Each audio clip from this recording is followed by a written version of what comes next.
Lesson 4 of Vistas, the enemy, the next paragraph. But Sadao, searching the spot of black in the twilight sea that night. लेकिन सदाओ Twilight यानी संध्या के प्रकाश में उस रात समुद्र में वो काले स्पॉट यानी स्थान को सर्च करता है, खोजता है. हैड हिज रिवार्ड, उसे अपना इनाम मिल गया. There was no prick of light in the dusk. Dusk मतलब गोधूली में, यानी सायं का जो झुटपुट होता है, हल्की लाइट, उसमें कोई निशान नहीं था.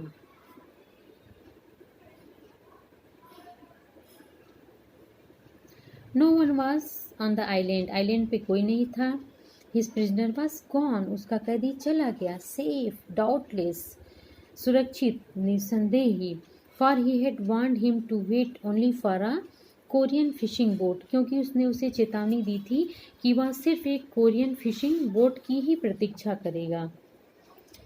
He stood for a moment on the veranda, एक क्षण के लिए वो वरामदा में खड़ा हुआ. गेजिंग आउट टू द सी, उस समुद्र को गौर से देख रहा था, गेज कर रहा था.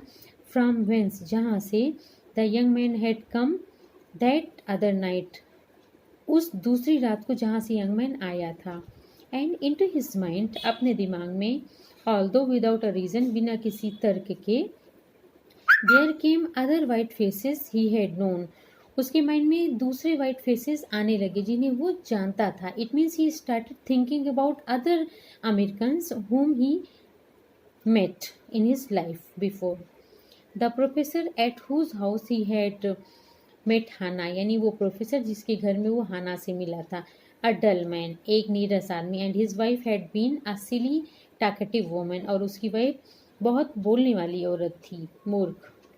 In spite of her wish to be kind, उसकी इच्छा दयालु होने की बावजूद, he remembered his old teacher of anatomy, वो अपने पुराने टीचर जो एनाटमी ह्यूमन बॉडी की रचना वाले थे उन्हें याद करता है.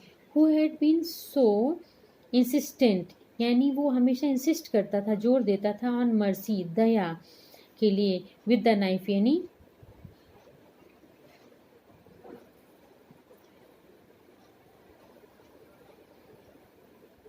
चाकू से.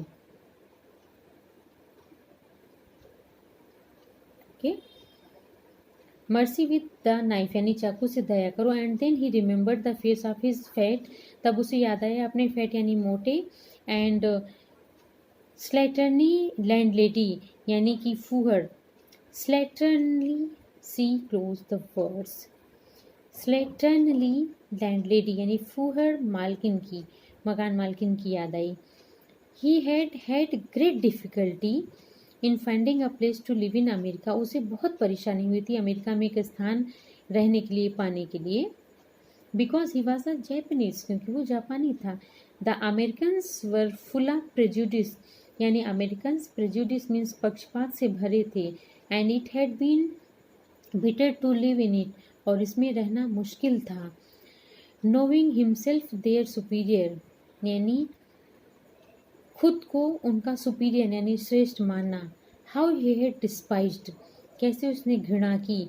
The ignorant and dirty old women, जो इग्नोरेंट और डर्टी यानी गंदी ओल्ड वुमेन थी, उसे कैसे उसने डिस्पाइज यानी घृणा किया. Who had at last consented to house him, क्योंकि उसने अंत में कंसेंट यानी परमिशन दे दी थी अपने घर में. इन हर मिजरेबल होल, अपने दयनीय घर में उसे रहने की कंसेंट दे दी थी. He had once tried to be grateful to her, एक बार वो ग्रेटफुल यानी आभारी होना चाह रहा था उसके लिए. Because she had in his last years nurse, क्योंकि उसके लास्ट ईयर में उसने उसकी नर्स यानी सेवा की थी. थ्रू इन्फ्लुएंजा में, ये एक रोग का नाम है. बट इट वॉज डिफ़िकल्ट, ये कठिन था. For she was no less repulsive, क्योंकि वो इतनी रिपल्सिव नहीं थी, कम घृणाप्रद नहीं थी. To him in her kindness, यानी दयालुता में वो काफ़ी घृणाप्रद थी. Now he remembered the youthful, उसके बाद वो यूथफुल और हैगर्ड यानी जंगली फेस ऑफ द प्रिजनर, उस कैदी के हैगर्ड फेस को याद करता है। वाइट एंड रिपल्सिव, जो सफ़ेद और एकदम घृणाप्रद था। स्ट्रेंज, अद्भुत, ही थॉट, वो सोचता है। I wonder why I could not kill him, मुझे आश्चर्य है कि मैं उसे मार क्यों नहीं सका। तो स्टूडेंट्स, इस moment in the last paragraph of this lesson, the enemy, the author is trying to show in words why Dr. Sadao had saved the life of the American escaped prisoner, because in his early life when he was in the training of the surgeon, जो surgeon की training कर रहा था, he met so many American peoples and few of them helped him also. That's why he was very grateful, and as it was the demand of the job, he also saved the life of the escaped prisoner, that was although American.